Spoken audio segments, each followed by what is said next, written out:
සාදරයෙන් පිළිගන්නා unique acid YouTube channel එකේ ඊළඟ වීඩියෝත් එක්ක අපි අද කතා කරමු Python වල elif condition එක සහ nested if condition එක ගැන. මම ගිය සතියේ වල කතා කළා if else condition එක ගැන. අද අපි කතා කරමු මොකද්ද මේ elif සහ nested if කියන්නේ කියලා. හරි. මුලින්ම අපි මේ elif කියන එකට එමු. elif කියන්නේ සරලවම දැන් ඔයාලට මතක ඇති if condition එකේදී අපි if එක දාලා condition එකක් දැම්මා. ඊට පස්සේ කන්ඩිෂන් එක හරිනම් අපි ඇතුලේ මොනවා හරි දානවා කරන්න ඕන. ඊට පස්සේ අපිට අවශ්‍ය නම් වැරදි නම් කරන්න ඕන එක දානවා else යටතේ. එතකොට එතෙන්දී එක කන්ඩිෂන් එක චෙක් වුණා. මේ elif කියන එක අපි යූස් කරන්නේ කන්ඩිෂන්ස් කිහිපයක් චෙක් කරද්දී. ඒ කියන්නේ මෙහෙම හිතන්න. if කන්ඩිෂන් එක දාලා එක කන්ඩිෂන් එක චෙක් කරනවා. ඒක වැරදි නම් ඔයාලට පුළුවන් elif දාලා තව කන්ඩිෂන් එකක් චෙක් කරන්න. මේක එක්සැම්පල් එකක් එක ඔයාලට හොඳටම තේරෙයි. දැනට මෙහෙම කරන් යන්නකෝ. ඊට පස්සේ ඔයා හිතන්න ඔයාලට ඒ කන්ඩිෂන් එකත් වැරදුනොත් තවත් කන්ඩිෂන් එකක් චෙක් කරන්න පුළුවන්. හරි. හරි දැන් ඒකත් වැරදුනොත් ඔන්න ඔයාලට යන්න පුළුවන් කලින් වගේ else එකට. ඒකට දැන් මෙතෙන්දී මෙහෙම මේක රන් වෙනවා. මුලින්ම පළවෙනි කන්ඩිෂන් එක චෙක් කරනවා. හරිනම් ඒක ඇතුළට ගියා එතනින් ඉවරයි. අන්න ඒක වැදගත්. හරිද? මේක හරිනම් මේක ඇතුළට ගිහිල්ලා ආයිත් මේකත් බලලා මේකත් බලලා එහෙම එකක් නැහැ. හරි. මේකේ තේරුම elif කියන්නේ else if කියන එක. මේක නෙමෙයි නම් කියන එක. හරිද? එහෙනම් දැන් මෙතනදී අපි කන්ඩිෂන් එක චෙක් කරනවා. ඒක වැරදි නම් තමයි අපි ඊළඟ කන්ඩිෂන් එක චෙක් කරන්නේ. හරි නම් ඒක කළා ඉවරයි. හරිද? එතකොට දැන් වැරදි නම් ඔන්න එනවා තව කන්ඩිෂන් එක. ඒක හරි නම් ඒක ඇතුළට ගියා ඉවරයි. හැබැයි ඒකත් වැරදි නම් අන්න තව කන්ඩිෂන් එකක් තියෙනවා. අන්න ඒ විදිහට කන්ඩිෂන්ස් කිහිපයක් දාද්දී අපි මෙන්න මේ elif කියන එක යූස් කරනවා. දැන් මුලින්ම if කන්ඩිෂන් එක දැම්මා. ඊට පස්සේ ඒක නෙමෙයි නම් තව මොකක් හරි කන්ඩිෂන් එකක් ඕන නම් ආයෙ elif දාලා ඒ කන්ඩිෂන් එක දානවා. තවත් කන්ඩිෂන් එකක් ඕන ආයෙත් elif දාලා මෙහෙම අපිට දිගටම elif දාගෙන යන්න පුළුවන්. හරිද? මේක තමයි මේකේ ස්ට්‍රක්චර් එක. අපි බලමු මේකට හොඳ ප්‍රැක්ටිකල් එක්සැම්පල් එක. මම මේ කෙලින්ම පයිචාම් වලම ගහලා පෙන්නන්න. ප්‍රශ්නේ තමයි ඔයා හිතන්න A level වලට ඔයාගේ IT විෂයට ඔයා ලකුණු ගන්න විදිහත් එක්ක ඔයාගේ ග්‍රේඩ් එක කියන්නේ Aද Bද කියන එක අවුට්පුට් එක විතර එන්න ඕනේ. හරිද? එතකොට අපි බලමු දැන් මෙහෙම හිතන්නකෝ. A කියන්නේ 75 හෝ 75ට වැඩි. B කියන්නේ 65 හෝ 65ට වැඩි. හරිද? C කියන්නේ 55 හෝ 55ට වැඩි. S කියන්නේ 35 හෝ 35ට වැඩි. එතකොට 35ට අඩු ඔක්කොම ෆේල්. එතකොට හිතෙන්න ඕන මෙන්න මෙහෙම දෙයක්. ඔයා පළවෙනි කන්ඩිෂන් එකෙන් බැලුවා නම් 75ට වැඩි හෝ සමානද කියලා ඔයාට දෙන්න පුළුවන් ඔව් නම් A කියලා. එහෙම නැත්තම් ඔයා බලනවා ඒ ලකුණ 65ට වැඩි හෝ සමානද. එහෙනම් B. ඒත් නැත්තම් 55ට වැඩි හෝ සමානද. ඒත් නැත්තම් 35ට වැඩි හෝ සමානද. ඒත් නැත්තම් කන්ඩිෂන් ඕනේ නැහැ. ඒ කියන්නේ අගේ 35ට අඩුයි. එහෙනම් ඔයාලට දෙන්න පුළුවන් ෆේල් කියලා. තේරෙනවද ඔයගේ කතාව? දැන් ඔයාට ආයිත් හිතේ මෙන්න මෙහෙම දෙයක්. දැන් හිතන්නකෝ දැන් මම මේක ලියලා පෙන්නන්නම් මුලින්. හරිද? ඔක ලියන්න දැන් මෙහෙම. දැන් අපි මෙතනදී ළමයෙක් A level IT වලට ගන්න ලකුණු මතනේ මේ ග්‍රේඩ් එක දෙන්නේ. එහෙනම් අපි ඉන්පුට් එක විතර ගන්න ඕනේ ලකුණු. මාක් සමානයි. මම ඉන්පුට් එකක් ගන්න ඕනේ ඉන්ටිජර් විදිහට. මොකද මේක ලකුණක්. enter the number of mark. අපි ගන්නවා if marks විශාලයි හෝ සමානයි 75ට හරි print A pass. ඊට පස්සේ ඔන්න elif marks විශාලයි හෝ සමානයි 65ට එහෙනම් print B pass. ඊට පස්සේ ආයෙත් elif marks විශාලයි හෝ සමානයි 55ට print C pass. ආයෙත් elif මාක්ස් විශාලය හෝ සමානයි 35ට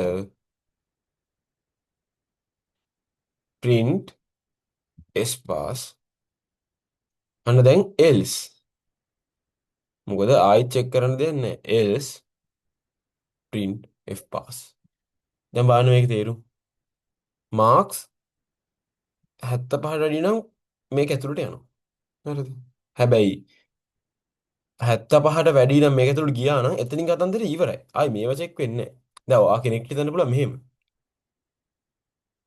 දැන් හිතන්න ලකුණු 80ක් තමයි මම එන්ටර් කරන්න මෙතන 80 දී මෙතනදී 80 ඇතුළට යනවා මොකද 75ට වැඩිනේ ඒතකොට ඒ පාස් ආයි මේකට ගියාට පස්සේ මේක 65ටත් වඩා වැඩි 55ටත් වැඩි එනවා වාට හිතෙනවා මේක හැම එකම print වෙනවද කියලා එහෙම වෙන්නේ නැහැ ඒකයි මං කිව්වේ මොකක් හරි කන්ඩිෂන් එකක් ඇතුළට ගියොත් එතනින් පස්සේ තියෙන කන්ඩිෂන්ස් චෙක් වෙන්නේ නැහැ. ඒක පළවෙනි එක හෝ දෙවෙනි එක හෝ ඒක අපි දන්නේ නැහැ. ඒක අපි දාන අගය මත තීරණය වෙන්නේ. හැබැයි මේ if elif දාද්දී එක කන්ඩිෂන් එකක් true වුණොත් ආයෙත් අනිත් කන්ඩිෂන්ස් බලන්නේ නැහැ. ඔක්කොම false වුණොත් තමයි else එක වැඩ කරන්නේ. ඒ නිසා අපි අමුතුවෙන් කියන්න ඕනේ නැහැ මෙතනදී කන්ඩිෂන් එකක් 35ට අඩුයි කියලා හේතුව 75ටත් අඩුයි නම් 65ටත් අඩුයි නම් 55ටත් අඩුයි 35ටත් අඩුයි නම් ඉතින් මේක 35ට අඩුයි තමයි කොහොමත්. හරි. අපි දැන් මේක රන් කරමු. මට කියනවා enter the number of marks මම දෙනවා 80ක් print වෙනවා ඒ පාස් කියලා. හරිද? මම ආයෙ රන් කරලා දෙනවා 20ක් print වෙනවා ඒ පාස් කියලා. හරිද? තේරුණාද වැඩි? ඔයා මේ examples තනියම හිතලා කරන්න. හරි. මේක තමයි if elif conditions ටික කියන්නේ. හරිම සරලයි. හරිද? condition එකක් බැලුවා ඒ condition එක වැරදි නම් තව condition එකක් දැම්මා ඒ විදිහට conditions දාලා අපිට ඕන විදිහට මේක රන් කරන්න පුළුවන්. හරිද? හරි. අපි දැන් යමු මං කිව්ව nested if condition එකට. මොකද්ද මේ nested if condition එක කියන්නේ? සරලයි nested if කියලා කියන්නේ condition එකක් ඇතුලේ condition එකකට. condition එකක් ඇතුලේ condition එකකට. මම නිකන් මේක පෙන්නන්න flow chart එකකින් අතර මෙන්න මේ condition එකක් තියෙනවා. මේ condition එක yes වුණොත් තව condition එකක් තියෙනවා. හරිද? no වුණොත් ඒත් තව condition එකක් තියෙනවා. මෙන්න මේ වගේ ඒවාට තමයි අපි nested if කියන්නේ. මොකද්ද? conditions තුල conditions තුල conditions නැත්නම් if ඇතුලේ if ඇතුලේ if වලට තමයි අපි nested if කියලා කියන්නේ. මේකේ ස්ට්‍රක්චර් එක මෙන්න මෙහෙමයි. මම මේක වෙනනම් මෙහෙම අපිට ඕනේ දේ මේක ලියන්න පුළුවන්. if දාලා condition එක දාන්න. දාලා අපිට පුළුවන් ආයෙත් මේක ඇතුලේ if එකක් දාන්න. අපි එහෙම දෙයක් කරේ නෑනේ. අපි කලේ මේක ඇතුලේ මොකද print කරන්නේ කොහොමද කතන්දරනේ. අපි මේක ඇතුලේ if condition එකක් දාන්න. හරිද? එතකොට ඒකටත් else එකක් තියෙන්න පුළුවන්. else එකක් තියෙන්න පුළුවන් නැති වෙන්න පුළුවන්. ආයි දැන් මේ main එකේ else එකක් තියෙනවනේ. main එකේ else එක ඇතුලේ තවත් if condition එකක් දානවා අපි. මෙහෙම දාන්නත් පුළුවන්. ඒතර ඒකටත් else එකක් තියෙන්න පුළුවන්. තියෙන්න ඕනේ නැති වෙන්න පුළුවන්. ඒතර මේක තමයි මේ nested if කියන්නේ. තේරෙනවද මේ if හෝ ඒ කියන්නේ සරලව conditions ඇතුලේ conditions. ඒක if ඒවා else ඒවා ඒක ඇතුලේ තව if condition එක. ඒතර මේවා ඇතුලේ දැන් මේ if එක ඇතුලේ මොකක්ද print වෙන්න පුළුවන්. මේක ඇතුලේ මොකක්ද print වෙන්න පුළුවන්. නැත්නම් මේක ඇතුලේ තව if තියෙන්නත් පුළුවන්. එක එක විදියට. හරිද? අපි මේකට එක්සාම්පල් එකක් හිතමු. දැන් ඔයාලට මම හිතනවා තේරෙන්නේ නැති කියලා. මේ nested if කියන්නේ conditions ඇතුලේ conditions. අරකේ මොකක්ද උනේ? එක condition එකක් වැරදුනොත් තව condition එක. එතෙන්දී conditions කිහිපයක් එකපාර check වෙන්නේ කියන්නේ. එකක් වැරදුනොත් ඊළඟ එක. මේකෙදි දැන් මේකේ බලන්න කරන්නේ නේද? මේක හරි ගියොත් තමයි මේ condition එක වැඩ කරන්නේ. මේක වැරදුනොත් මේ condition එක වැඩ කරන්නේ. අතන එහෙම නෑනේ. එක condition එක බැලුවා ඒක හරි ගියේ නැති වුණොත් ඊළඟ condition එක බලන්න. එහෙම නේද උනේ. මෙතනදී nested if කියන්නේ මේක ඇතුලේ මෙන්න මේ condition එක වැඩ කරන්නේ මේක හරි ගියොත් විතරයි. මේක වැඩ කරන්නේ මේක වැරදුනොත් විතරයි. ඒ කියන්නේ ඇතුලේ තියෙන්නේ. හරිද? right. අපි එක්සැම්පල් එකක් ගමු. මම දෙනවා මෙන්න මේ. මම දෙනවා අපි දෙමු මෙහෙම මම කියනවා ICT විෂයට ලකුණු 50ට වඩා ගත්තොත් මෙයා පාස්. ඒ පාස්සයක් තියෙනවා. හරි. අපි හිතමු ඒ පාස්සයක් තියෙනවා. 80ට වඩා ගත්තොත් A+. හරිද? A+. හරි. 50ට අඩුයි නම් මෙයා අපි සරලව ගමු ෆේල් කියලා. හරිද? මේ එක්සැම්පල් එකට ෆේල් කියලා ගමු. හරිද? මොකද ඉතින් පාස් 50ට වැඩි නම් පාස් 50ට අඩු නම් ෆේල්. ඉතින් එතනින් හැර වෙකුත් නැහැනේ. හරිද? මෙන්න මේකට තමයි අපිට දැන් මේක චෙක් කරන්න මේක දාන්න තියෙන්නේ. හරිද? මොකද්ද? ලකුණු 50ට වැඩි නම් පාස්. එතනිනුත් 80ට වැඩි නම් A+. නැත්තම් A ෆේල් නම් 50ට අඩු නම් ෆේල්. හරිද? හරි. දැන් ඔන්න ලකුණු ඉන්පුට් විදිහට ගන්න. මම ගන්නවා marks. So if marks විශාලයි හෝ සමානයි 50. හරි. එතකොට දැන් 50ට වැඩි. ඊට පස්සේ මම ආයෙත් බලන්න මොකද? if marks විශාලයි හෝ සමානයිද 80ට. හරිද? ඔව් නම් print. ඔව් නම් A+. print A+. else නම් දැන් මෙතන හොඳට කල්පනා කරන්න. හරිද? මෙතනදී conditions ඕනේ නැහැනේ. ඇයි? ඔයා මේක ඇතුළට එන්නේ ඔයාගේ ලකුණු 50ට වැඩි නම් තමයි. මේ ඔයාගේ ලකුණු 50 හෝ 50ට වැඩි නම් තමයි. ඒතර ආයෙත් ඔයාලා මෙතනදී චෙක් කරන්න ඕනේ 50ට වැඩි නම් ඒ කියලා. තේරුණාද? ඔයා if marks විශාලයි හෝ සමානයි 50 කියලා දෙනවා කියන්නේ 50ට වැඩි නම් තමයි මේක ඇතුළට එන්නේ. නැත්නම් මේක ඇතුළට එන්නේ. ඒතර මේක ඇතුළේ තියෙන ලකුණක් නැත්නම් මේක ඇතුළේ තියෙන marks කියන variable එකේ value එක අනිවාර්යෙන් 50ට වැඩි වැඩිය. ඒක 80ට වැඩි වුණොත් එහෙම A+ එක. එහෙම නැත්නම් කොහොමත් 50ට වැඩි වෙන්නේ. එහෙම නැත්නම් ඒ normal A එක. else නම් else නම් print fail. හරි. print fail. අපි නිකන් එක්සාම්පල් එකකට මේක ගත්තේ. හරිද? එක්සාම්පල් එකකට.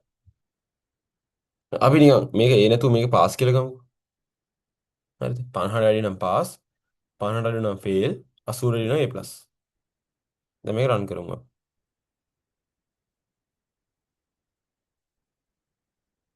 හරි.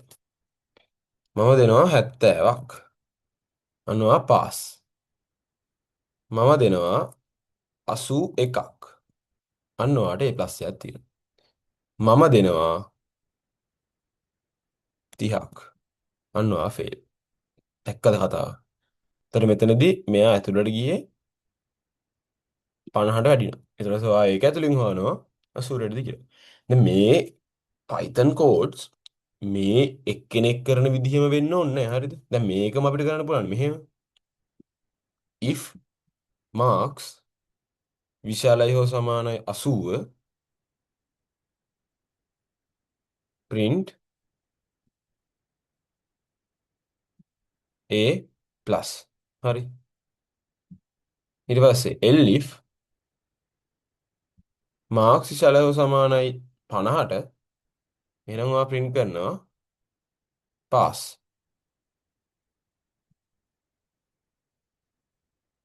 else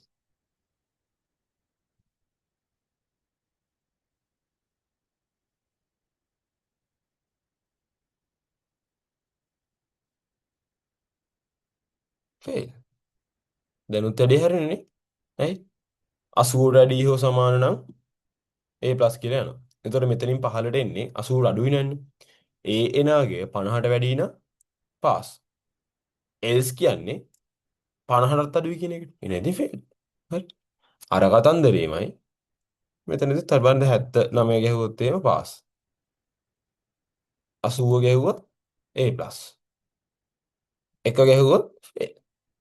තේරුණාද? එතකොට මේක මේ කෙනෙක් කරන විදිහම අනිත් කෙනා කරන්න ඕනේ නැත්තම් වැරදි කියලා නෑ. ඔයාගේ මුලෙන් හිතන්න ඕනවා මේ දීලා තියෙන සිනාරියෝ එකට අදාළව මම කොහොමද මේ Python වල තියෙන keywords නැත්තම් මේ structures use කරන්නේ.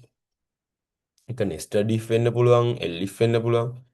දීලා තියෙන සිනාරියකට ඔයා කල්පනා කරන්න ඕන මුලින්ම කෝඩ් එක ලියන්න කලින් මොන විදිහටද මට මේකට ආන්සර් ගන්න පුළුවන් කියලා. ඊට පස්සේ ඔයා ඒක රන් කරලා බලන්න ඕනේ හරියද කියලා. හිතින් රන් කරලා බලන්න ඕනේ. මොකද ඔයාලට ලැප් එකක් දෙන්නේ නැහැ. ඔක තමයි මෙතන තියෙන කතාව. ඒතර nested if කියන්නේ හරිම ලේසි දෙයක්. සහ elif කියන්නේ හරිම ලේසි දෙයක්. තේරුම් ගන්න හරිම ලේසි. මොකක්ද දැන් elif කියන්නේ? if condition එක වැරදුනොත් තව if එකක්. ඒක වැරදුනොත් තව if එකක්. කියන්නේ මෙතනදී conditions දාන්න තියෙන්නේ.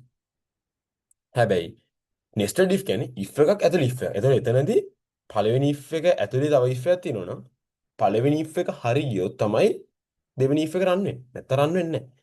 හරිද? තේරෙන්න ඕනේ. දැන් ඔයාලට මේකේ බලන්න. මේකේ yes පැත්තට ගියොත් විතරයි මේක වැඩ කරන්නේ.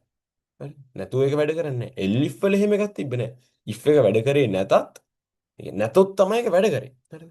නැතත් නෙමෙයි නැතොත් තමයි වැඩ කරේ. මොකද පළවෙනි if එක ඇතුළට ගියොත් දෙවෙනි elif එක රන් වෙන්නේ නැහැ. හරිද? හරිම ලේසි සරල කතන්දර ටිකක් තියෙනවා. මම හිතනකොට පැහැදිලි කියලා මේ ටික. හරි. ඔයා මේක ප්‍රැක්ටිකල් කරන්න. තව තවත් තනියෙන් කරන්න. එක්සැම්පල්ස් ඔයා හිතින් හිතන්න. අපි නම් තව එක්සැම්පල් එකක් ගමු මේ nested if වල. අපි පොඩ්ඩක් හිතමු මෙහෙම. අපි ගමු අ නිකන් මම එක්සැම්පල් එක ගන්නවා 50ට වැඩි නම් පාස් 50ට අඩු නම් අපි ගමු සෝරි 50ට වැඩි නම් පාස් එතන 80 නම් A+. අනිත් පැත්තට 50ට අඩු එකේ අපි හිතමු අපි නිකන් ගමු මෙහෙම අපි ගමු 50ට අඩු එකෙත් 10ට අඩු නම් සස්පෙන්ඩ් වෙනවා. අපි හිම හිතමු. හරිද?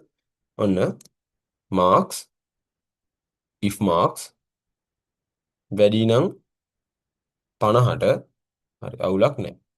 එතනිනුත් if marks වැඩි හෝ සමානයි අපි මෙතනදී වැඩි හෝ සමානයි ගමු. වැඩි හෝ සමානයි 80 නම් මෙතෙන් වැඩි හෝ සමානයි ගමු. 80 නම් print A+. else එහෙම නැත්තම් print pass. ඔන්න දැන් else ඒ කියන්නේ 50ටත් අඩුයි නම් else if marks මෙතනදී ඔයා හිතන්න ඕනේ මෙහෙම දෙයක්. හරිද? දැන් ඔයා හිතන්න දැන් 50ට අඩුයිනේ දැන් else කියන්නේ. else එක ඇතුළේ කියන්නේ ඔයා 50ට අඩුයි දැන් ඉන්නේ. එතකොට දැන් ඔයා බලන්න ඕනේ මොකද්ද? ඔයාට දුන්න සිනාරියෝ එකේ තියෙන්නේ 50ට වැඩි මේ 50ට අඩු එකෙත් 10ට අඩු නම් සස්පෙන්ඩ් වෙනවා. අපි ගමු 10ට වැඩි නම් රිපීට් වෙනවා. හරිද? 10ට වැඩි නම් රිපීට් වෙනවා. 10ට නම් සස්පෙන්ඩ් වෙනවා. එතකොට දැන් මෙතනදී ඔයාට ඔළුවේ තියෙන්න ඕනේ හරි. දැන් මේ අගය 10ට අඩු වුණොත් සස්පෙන්ඩ් වෙනවා නම් මම 10ට අඩු එක චෙක් කරා නම් හරි කියලා. 10ට අඩු එක චෙක් කරා නම් 10ට අඩු එක සස්පෙන්ඩ් කළා. අනිත් ටික නෝමල් ෆේල් කියලා දුන්නා. රිපීට් කියලා දුන්නා. හරිද? එහෙම නැත්නම් ඔයාලට හිතන්න පුළුවන් 10ට වැඩි හෝ සමාන අය 10ට වැඩි හෝ සමාන අය රිපීට්. එහෙම නැති අය 10ට වැඩි හෝ සමානත් නැත්නම් 10ට අඩු ටිකනේ ඉන්නේ. එහෙම නැති අය සස්පෙන්ඩ්. දෙපැත්තම හිතන්න පුළුවන්. මම හිතනවා මෙහෙම. මම හිතනවා දැන් මට ඕනේ 10ට අඩු ටික කොහොම හරි සස්පෙන්ඩ් කියලා දෙන්නනේ. එහෙනම් මම දානවා මෙතන මාක්ස් අඩුයි 10ට. දැන් කල්පනා කරන්න. මාක්ස් අඩුයි 10ට කියන්නේ 10 කියන එක මේක ඇතුළේ නැහැ. හරිද? හරිද? මාක්ස් 10ට අඩුයි කියන්නේ මේක true වෙන්න නම් 9 වෙන්න එපා. 10 අඩු නෑනේ 10ට. මේක true වෙන්න නම් 1 2 3 4 5 6 7 8 9 වෙනකම් විතරයි මේක රන් වෙන්නේ. එහෙනම් වැඩි හරියි. මොකද දැන් ඔයා මෙතන මාක්ස් අඩුයි හෝ සමානයි 10 කිව්වොත් එහෙම ඔයා මෙතන print suspend දුන්නොත්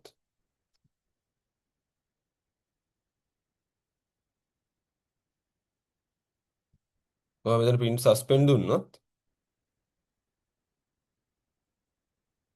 මෙහෙම දීලා මේක තේරුම 10 අයත් සස්පෙන්ඩ් වෙනවා කියන්නේ. තේරෙනවද? 10 අයත් සස්පෙන්ඩ් වෙනවා. දැන් මෙහෙම දුන්නොත් 10 අය සස්පෙන්ඩ් නෑ 9ට වෙනකම් විතර සස්පෙන්ඩ් 10 වුණොත් එහෙම 10 අඩු නෑනේ 10ට එහෙනම් එල්ස් එකට තමයි යන්නේ එල්ස් print repeat හරි දැන් වැඩි හරිනේ ඇයි දැන් මෙතනදී එල්ස් කියන්නේ 10 හෝ 10ට වැඩිය හැබැයි 50ට අඩු මොකද ඒකනේ අපි එල්ස් එකකින් හරි දැන් බලමු අපි 10ම කෙලින්ම අපි 10ම දාමු දැන් 10 නම් මොකක්ද එන්න ඕනේ 10 නම් එන්න ඕනේ repeat නේ හරි repeat කියලා print කරනවා දැන් අපි 9 දෙමු අන්න සස්පෙන්ඩ් දැන් ඔයා දන්නවා මේ ටික කොහොමද හරි කියලා හරිද දැන් අපි මේ දෙකට මාරු කරමු අර මං අනිත් පැත්තට හිතමු 10ට අඩු ටික තමයි දැන් කොහොමත් සස්පෙන්ඩ් වෙන්නේ එහෙනම් 10ට වැඩි හෝ සමාන අය 10ට වැඩි හෝ සමාන අය මොකක් වෙන්න ඕනද print repeat වෙන්න ඕන 10ට වැඩි හෝ සමාන නැත්තම් ඒ කියන්නේ 10ට අඩු ටිකනේ එහෙනම් else අය print suspend දැක්කද මම ඒක දෙපැත්තටම හිතපු විදිහ හරි දැන් මාක්ස් 10ට වැඩි හෝ සමාන 9 ගත්ත අය රිපීට් වෙනවා මේ සස්පෙන්ඩ් වෙනවා දැන් හරිද ආයෙත් ඉතින් 10 ගත්ත අය රිපීට් වෙනවා තේරෙනවද හරිම සරලයි මේක ඔයාගේ අවශ්‍යතාවය මත ඔයා හිතන විදිහත් එක්ක ඔයාගේ කෝඩ්ස් වෙනස් වෙනවා දැන් බලන්න මම දෙපැත්තටම ලියුවානේ හරිද උතර මේකත් මට එහෙම දෙපැත්තට ලියන්න පුළුවන් මේ මෙන්න මේක හරි මේකත් මට එහෙම දෙපැත්තට ලියන්න පුළුවන් ඒක ඔයා කල්පනා කරන්න කල්පනා කරලා බලන්න ඒක මේ හරිම සරල දෙයක් තියෙන මෙතන හරිද මෙතන ඉඳන් තමයි පොඩ අර කෝඩින් පාර්ට් එක යන්නේ ඔය අපි තියරටි ගැන මුලින් කතා කරේ හරිම සරල දේවල් තියෙන්නේ මෙතන ඔයා ප්‍රැක්ටිකල් කරන තරමට තමයි මේක තේරෙන්නේ හරිද මම අදට මෙතනින් මේ පාර්ට් ඉවර කරනවා එතකොට අපි if condition එක කතා කරලා ඉවරයි අපි if කතා කරලා elif කතා කරලා nested if කතා කළා හරි තව වැදගත් දෙයක් තියෙනවා ඒ තමයි මම ඔයාලට ගිය සතියේත් මේ කිව්වා මේ else එක අනිවාර්ය එකක් නෙමෙයි හරිද else එක අනිවාර්ය නෑ. ඒ කියන්නේ else එකක් තියෙන්න ඕන කියලා එකක් නෑ if condition. ඔය හිතන්නේ මොකක් හරි condition එක check කරනවා. හරිනම් මොකක් හරි එකක් කරනවා. එහෙම නැත්නම් ඒ normal ඉතින් පස්සේ එළිය වෙනවා. නෑ මෙහෙම දන්නවද? marks if marks වැඩි හෝ සමානයි 80ට හරි print වෙනවා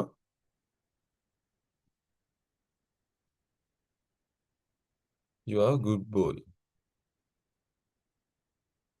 you are good boy කියලා print වෙනවා. හරිද? හරි. අපි ගමු මේකත් එක්ක print වෙනවා marks. හරිද? එහෙම නැත්නම් normal marks print වෙනවා. normal marks print වෙනවා. print marks. හරි. දැන් මේකට else එකක් ඕනද? else එකක් ඕන හේතුව අපි මෙහෙම හිතමු. මේ එක්සැම්පල් එකේදී නම් මේකේ නිකන් හිතනකො දැන් මේ හරි. බලන්න දැන් මේකෙදි else එකක් ඕනේ නැත්තේ ඇයි? දැන් 80ට වැඩි නම් ඔයාලට you are good boy කියලා ලකුණු ටික print වෙනවා. 80ට නැහැ කියන්නේ. ඒතකොට නිකන් ලකුණු ටික print වෙනවා. හරිද? දැන් මේකට ප්‍රශ්නයක් තියෙනවා. හරිද? ප්‍රශ්නේ තමයි දැන් ඒක ඔයා මේ එක්සැම්පල් එකෙම හිතන්න. ඔයාට 80ටත් වැඩි නම් ඔයාට 80ටත් වැඩි නම් ඔයා මේකට ගිහිල්ලා මේක ඇතුළටත් යනවා මේක ඇතුළට ගියාට පස්සේ මේකේ you are good boy කියලා 80ක් print වෙනවා ආයි දැන් ඔයා එන්න ඕනේ කොතනද ආයි එන්නේ මෙතනටනේ හේතුව මේකේ else එකක් නැහැනේ ආයි ඔයා එන්නේ මෙතනට හරිද එතකොට ආයිත් 80 print වෙනවා තේරෙනවද දැන් මේක මෙහෙම තිබ්බ කියලා හිතන්නකෝ else එකක් ඇතුළේ මේක තිබ්බ කියලා හිතනවා else එකක් ඇතුළේ දැන් වෙන්නේ 80ට වැඩි නම් you are good boy කියලා ලකුණු print වෙනවා එහෙම නැත්තම් විතරයි normal ලකුණු print වෙන්නේ. හරිද? හැබැයි මේකෙදි ඔයාට 80ට වැඩි වුණත් නැතත් ලකුණු print වෙනවා. බලන්න දැන් මම කියන්නේ. දැක්කද? නේ? දෙකම print වෙනවා. හැබැයි ඔයා මෙතන දැන් ඔයා මේක run කළා 70 ගැහුවොත් ඔයාට print වෙන ලකුණු විතරයි. හේතුව මේ ඇතුළට යන්නේ නැහැ. හරිද? ඒතකොට මේ සිනාරියෝ එකේදී අපිට S එක ගන්න එක සාධාරණයි. ඔයා හිතනවා මෙහෙම මම දැන් මේ example එක මේක අයින් කරනවා කියලා. මේකේදී අපි චෙක් කරන්නේ ලකුණු දීලා ලකුණු 80ට නම් ඒවා good boy කියලා print වෙනවා. ලකුණුත් එක්ක. එච්චරයි. එතනින් එහා මොකුත් නැහැ. එහෙනම් එතනදී ඒතොර else එකක් ඕනේ නැහැ. කන්ඩිෂන් එකක් අරගෙන අපි ඒක හරිනම් මොකක් හරි වැඩ කරනවා. එතනින් එහාට අපිට මොකුත් කියන්නේ නැත්නම් අපිට else එකක් වැඩක් නැහැ. ඒතොර else එකක් ඕනම කියලා එකක් නැහැ. දැන් මේකේ බලමු දැන්. දැන් 80 දුන්නොත් හරි you are good boy කියලා 80 print වෙනවා. හැබැයි 70 දුන්නොත් මොකුත් නැහැ. ඉතින් අපිට මොකුත් ඕනුනෙත් නැහැ. තේරෙනවද? ඒ අවශ්‍යතාවමත් තමයි අපි කෝඩ් එක තීරණය කරන්නේ. නැතුව මේකේ මේ ස්ට්‍රක්චර් එක මෙහෙමයි. එහෙම එකක් නැහැ. මම හිතනවා අද දේවල් ටික තේරෙන්නේ නැති කියලා. මොකද ප්‍රශ්න තිබ්බොත් මට මැසේජ් එකක් දාන්න. මගේ WhatsApp numbers තියෙනවා. හරි. අපි ඊළඟ වීඩියෝ එකකින් ඉඳන් ඊළඟ පාර්ට් එක කතා කරමු.